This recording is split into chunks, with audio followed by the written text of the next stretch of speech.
Hello, everyone. We are here at Condor Moment, the third edition, with my great buddy, fellow racer, IndyCar legend, Tony Kanaan, also known as TK. I'm going to be a little bit all over the place on. That's okay, boss. You can. Which is not unusual for me. Talking a little bit about your journey, but I'm going to start with the latest, which is last night you were inducted into the Indianapolis Motor Speedway Hall of Fame. Indy 500 champion, pretty awesome. Here we are in Indy. Talk to me a little bit about Indy and what it meant. You know, the people that you sat alongside. I saw that picture on the bricks of all the champions. Tell me a little bit about that. I mean, Zach, it's, as you know, but for people that don't understand what winning this race is, it changes your life. And as a little kid, I mean, you know, because we share the same passion. That's how we became friends. And I watching with my dad when I was 5 years old, 6 years old, and then, you know, promising him before he passed away when I was 13 that I was going to win this race. For me, it became even bigger, right?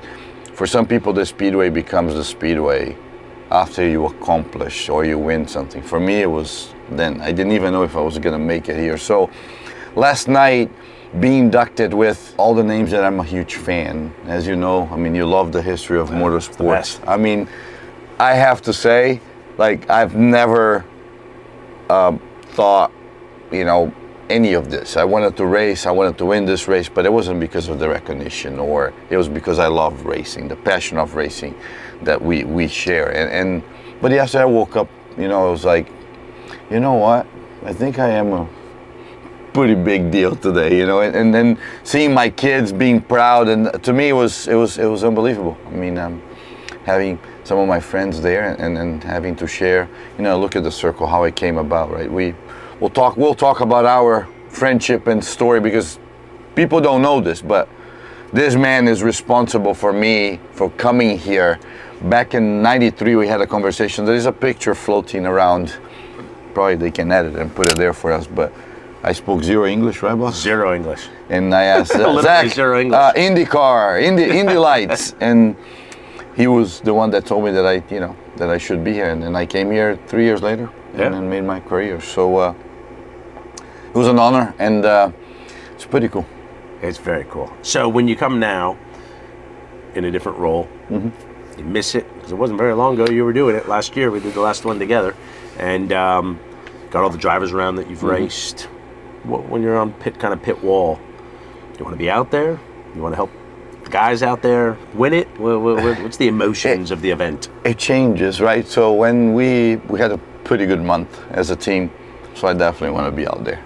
There are days it was windy, and I'm like, I don't want to be out there, you know. But I think, you know, Zach, I think I was really skeptical, because obviously we did our last race last year, and this was the only race that I actually hadn't missed at all. You know, I've been slowing down. I did just the ovals for a few years, and I was like, how is this going to be? So opening day, it was fine. I think, you know, as a team, you gave me a big role, in my opinion, and then I dedicated myself quite a bit. And honestly, it felt good, because for the first time, you know, we had this, is he going to rain tomorrow? Is he going to rain? Are you going to replace Kyle? And then not once I felt like asking you, say, hey, man, we had, you know, some hiccups with another driver that I could be driving that car. And then not once I really felt that I really said, no, I'm going to tell Zach I want to do it, because I know you're a racer, you would consider. We talked about it, but I'm really fulfilled with my role, and that is thanks to you. Obviously, McLaren, for me, since I was a little kid, in my story with Senna, and then, you know, late Gilles, and then now you, I mean, for me, I'm proud to be on this side.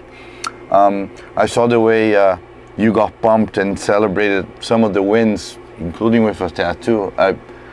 I got to feel that in qualifying with Kyle, and you look at the camera, I was completely there, and I never thought I was gonna feel that way for somebody else. So.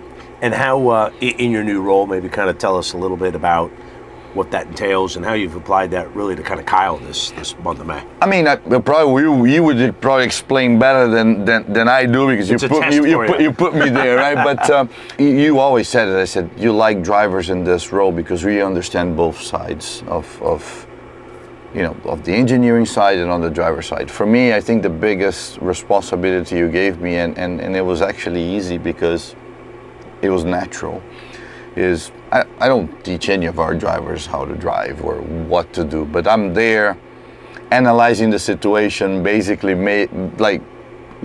dealing with the two decisions that they can't make between the driver and the engineer, and telling either or, maybe it's not this way. And with Kyle, it was a huge role for me, a big responsibility. He's a big name. We have a big brand, and everybody was just expecting, right? And I think we delivered. Natural talent, we talked about it off camera, made my life very easy, but that is my biggest role. And then, we have, among other things, the commercial side, and I'm getting acclimated. I really enjoy what I'm doing, but now and for the first time, I think tomorrow when we start the 500, I have 4 chances to win. We got good chances. Yeah. Tomorrow we'll see how things. No, I have a question for you. For me, growing up, I mean, we're similar ages, so I'm not calling the boss old. No, you're older. No, few, yeah, but like not.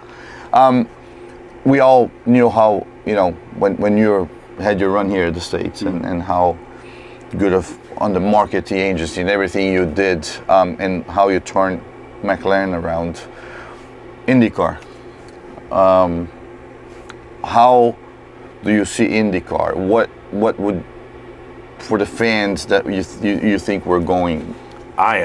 First of all, I love IndyCar racing.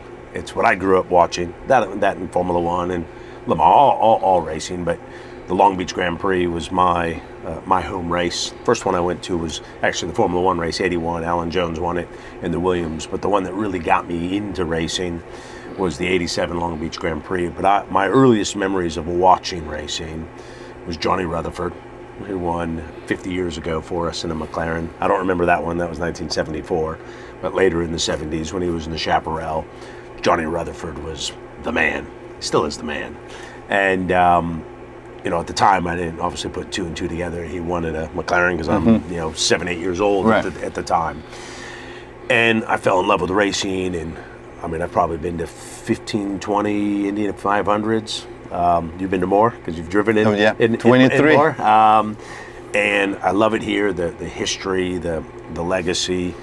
Emerson Fittipaldi, who won his first world championship for us. I remember that race with him and Little Al, which was an awesome race. And Emerson's a friend of the family and fellow Brazilian. And I've always felt I love the uniqueness of super speedway, Indianapolis, short ovals, 1 mile ovals, street races, road courses, unbelievably competitive. I mean, you come into any IndyCar race, and there's 1 of 10 drivers that can win. I think here at the 500, because it's an even bigger grid, 14, 15 cars can win, of which fortunately I think we've got 4 of them, so it's pretty good odds, but a lot of tough competition. So the competition, the history, the diversity. Of course, America is very important to McLaren, our fans, our automotive, our sponsor partners, our team. We've got great, rich history here. So when I started at McLaren, the remit was let's make sure we get Formula One back on track, which having just qualified 2nd and 4th in Monaco, and won a couple races ago, and a 2nd, we're where we need to be. And so I kind of had permission to grow the franchise again. And it was like, we got to get into IndyCar racing, and loved the team.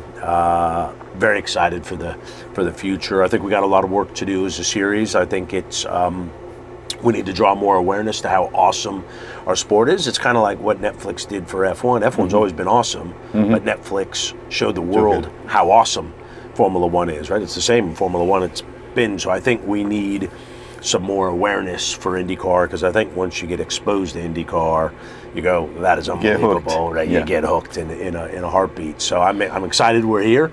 Thanks for the I got an interview by my boss, so that's a good thing.